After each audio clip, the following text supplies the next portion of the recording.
আলহামদুলিল্লাহ ওয়াসসালাতু ওয়াসসালামু আলা রাসূলিল্লাহ ওয়া আলা আলিহি ওয়া সাহবিহি ওয়া মান ওয়ালাহু আম্মা বা'দ।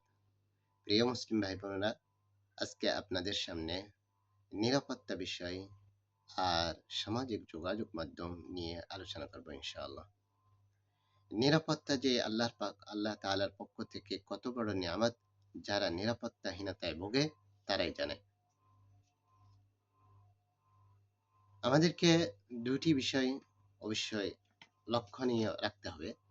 একটি বিষয় হলো আমাদের নিজেদের জন্য, যেটা নিজের ফায়দা, এটা অবশ্যই এটার প্রতি আমরা গুরুত্ব দিব। আরেকটা বিষয় হলো দেশের বিষয়।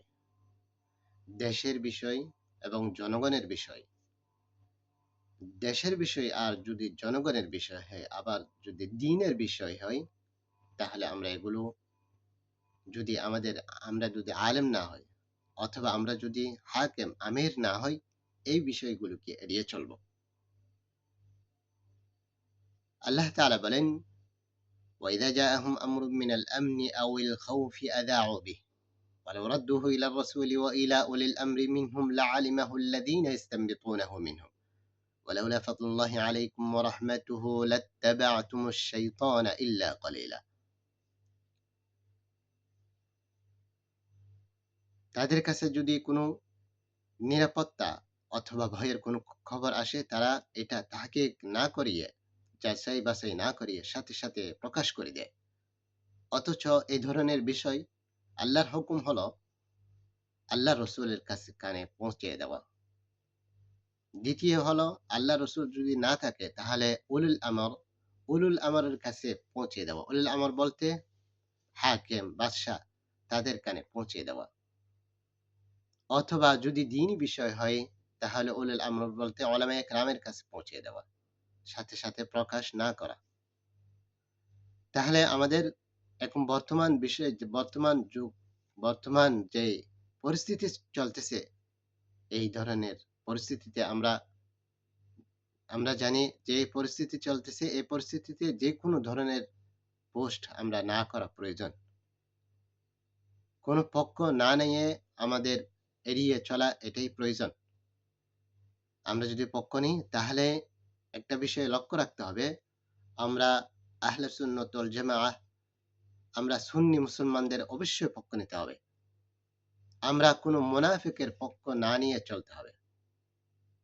কেননা আমরা ইসলামের শুরু থেকে যদি আমরা যাচাই বাছাই করি, হযরত ওমর রাদিয়াল্লাহু তাআলা আনহু থেকে নিয়ে হযরত ওমরকে ক্ষতি করছে, শহীদ করেছেন আবু লুলুল মাজুসি, যারা নাকি আবু লুলুল মাজুসির অনুসরণ করে। হযরত ওসমান রাদিয়াল্লাহু তাআলা আনহুকে শহীদ করেছেন মুনাফিকরা, যারা নাকি মুনাফিকদের অনুসরণ করে, যারা নাকি নিজেরাই মুনাফিক। আমরা তাদের অনুসরণ করব না।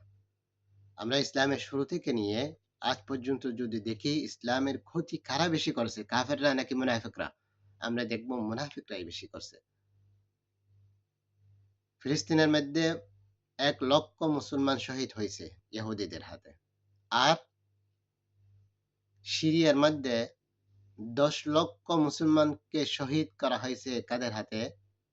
মুনাফিকদের হাতে। তো মুনাফিকরা ইসলামের বেশি ক্ষতি করে। আমি এমন বলতেছি না যে কাফেররা ক্ষতি করে না, অবশ্যই ক্ষতি করে। কিন্তু মুনাফিকরা ইসলামের সবচেয়ে বেশি ক্ষতি করে। সেইজন্য আমরা কোনো মুনাফিকের পক্ষ নেব না। পক্ষ নেওয়া বা না নেওয়া, এটা হলো আপনার মনের বিষয়। কিন্তু আমরা যদি মনে মনেও পক্ষ নিই, তাহলে মুসলমানদের পক্ষ নেব, সুন্নি মুসলমানদের পক্ষ নেব। আমরা কোনো মুনাফিকের পক্ষ নিব না। মুনাফিকরা, আপনি দেখতেছেন বর্তমান পরিস্থিতিতে দেখতেছেন, মুনাফিকরাই মজলুম না, তারাই জালেম।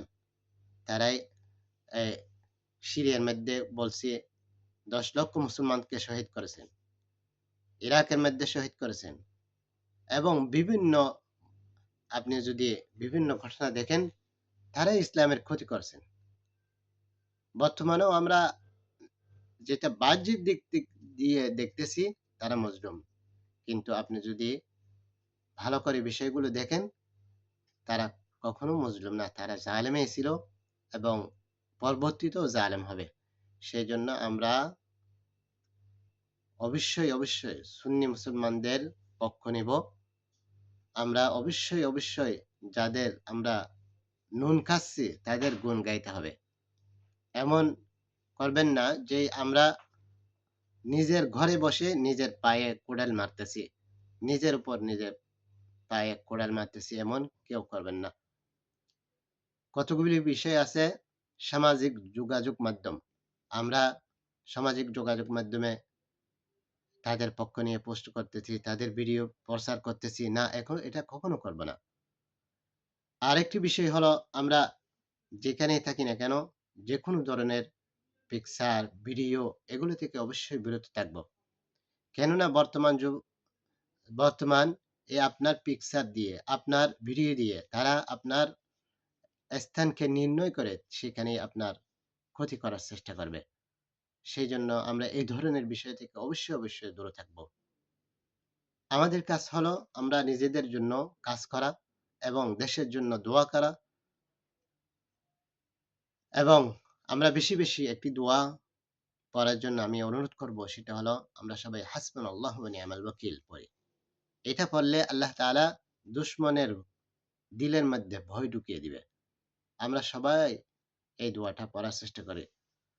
উহুদের ময়দানে যখন মুসলমানরা একটু পরাজয়ের দিকে ছিল, তখন আল্লাহর হুকুম হলো এই দোয়াটা পড়ার জন্য। তখন সবাই যখন এই দোয়াটা পড়ছে, আল্লাহ তাআলা কাফেরদের দিলের মধ্যে ভয় ঢুকিয়ে দিছে এবং সেই জন্য শেষ পর্যায়ে মুসলমানরাই বিজয়ী ধরা হয়েছে। আমরা এই দোয়াটা বেশি পড়ার চেষ্টা করি। হাসবুনাল্লাহু ওয়া নি'মাল ওয়াকিল। আর আমরা যে কোনো ধরনের খারাপ পোস্ট এবং মুনাফিকদের পক্ষ নিয়ে আমরা কোনো কাজ করব না। আল্লাহ তাআলা আমাদের সবাইকে হেফাজত করুন। ওয়া আখির দাওয়ানা আনিল হামদুলিল্লাহি রাব্বিল আলামিন। ওয়া সাল্লাল্লাহু ওয়া সাল্লিম আলা নাবিয়িনা মুহাম্মদ ওয়া আলা আলিহি ওয়া সাহবিহি আজমাইন। ওয়া জাযাকুমুল্লাহু খাইরা।